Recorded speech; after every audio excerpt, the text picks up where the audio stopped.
the Knicks have reached out to the Spurs about the availability of Dejounte Murray. I really didn't expect them to be in the trade market or even the free agent market this offseason because it kind of has derailed them the past several seasons.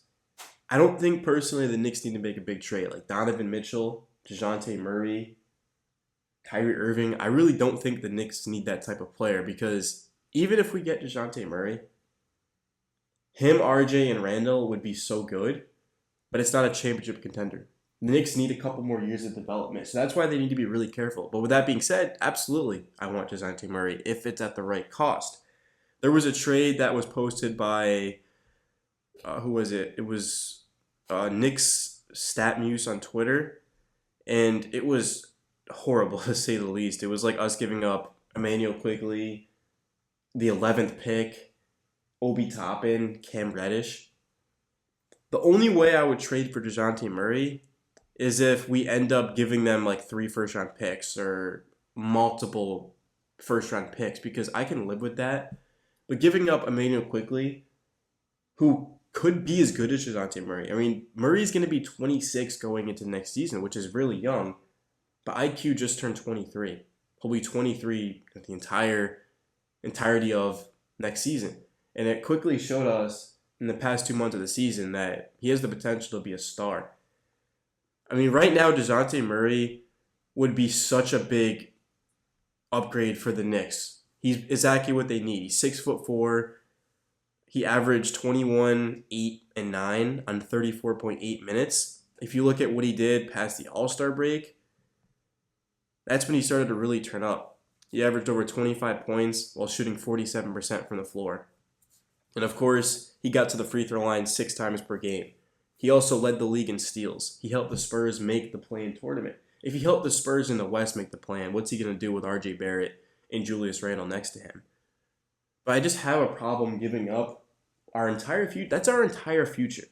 If we give up the 11th pick, Obi and Quickly, Cam, I mean, that is the Knicks' entire future. They've got assets to work with and stuff, and we still have guys like Grimes and McBride. But if we're giving up that type of package, to me, it's got to be for a superstar. I mean, Dejounte Murray is an all-star in this league, and I don't want to discredit how good he is, but I just don't think the Knicks should be giving up that much. So let me know your guys' thoughts. Now, like I said, I'd love Dejounte Murray, but I'm not really focused on getting big names to get views. I want the Knicks to actually build up a successful team. I'm thinking long-term here. Because so often, more often than not, when I'm thinking about the Knicks, it's yeah, dude, bring in a star, man. Let's make the playoffs, make a run. But I'd rather just build our team from the scratch. And that's why you guys can see this is a 2-part video. I'm actually really excited to talk about this. And that's the Knicks selecting AJ Griffin. I mean, this is a 5-star recruit. He went to Duke. He became the starter. He averaged 10 points, 4 rebounds, 44.7% from 3. I mean, he can hit contested threes. He can shoot well past NBA range. He's got limitless range. He can also shoot off the dribble or off the catch. It doesn't matter. And he's 6'6", 220 pounds, which means he can defend guards and forwards. And he'll basically never be undersized. Is why being 6'6" is great. I mean, I'm looking at a Klay Thompson. I don't want to say a Klay Thompson type of player because he doesn't have that. If he had Klay Thompson's defense, he'd be going higher than 11. But if he can just become sort of something like that, because we know he's got the shooting. I mean, this is an incredible shooter. The Knicks need shooting. The Knicks don't need defense. I'm not saying they should draft or bring in guys that suck in defense, but the Knicks need a shooter, and I think Griffin would be a good pick. I wouldn't take him at 11, though. If Duren's there, I don't know if Duren will be there at 11. If Duren's there, I'm taking Duren.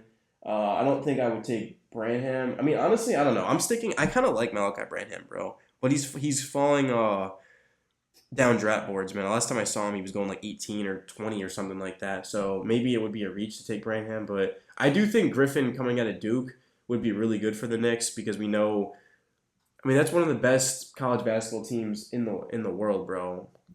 I'm not going to say the best because they didn't win. They made the Final Four, though. So, but yeah, definitely let me know your guys' thoughts on Griffin.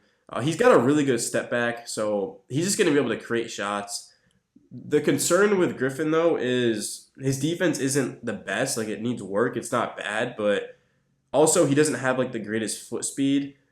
He definitely needs to do a better job of just being engaged, but I think like Coach Tibbs' system would be good for him. I don't know if he'd play much like that. I really don't think Griffin would play much for the Knicks, which is 100% because of Coach Tibb. I mean, like if you're drafting someone at 11, he's got to be a consistent part of the rotation, bro. We got to see what we can do because look at Obi Toppin, who's on the screen right there. You guys saw he started to get consistent run, and it's like, oh, this guy's good. Like I literally didn't even know Obi was that good because he never plays. So I'm just over Coach Tibb, bro. But that's a video for a different time. So, but other than that, like Griffin, yeah, it's just gonna come down to just his quickness, his athleticism, his willingness and engagement on the defensive side of the basketball. But if he doesn't play defense, like Coach Tibb or not, he's not gonna be playing. Like he's not gonna be getting minutes. So I think Griffin will be fine. I mean, the fact that he shot 44.7% from three is something that's really intriguing to me. I mean, this could be one of the best shooters in the league. Why not bring him in? But outside of that, that's going to be the video, bro. I really appreciate you guys. It's Knicks Daily. You can also find me over at Swaggy. I'm excited for the draft tonight. I'm excited for the Knicks, bro. We actually are creating something special here, and I'm excited about it. I'm out. Peace.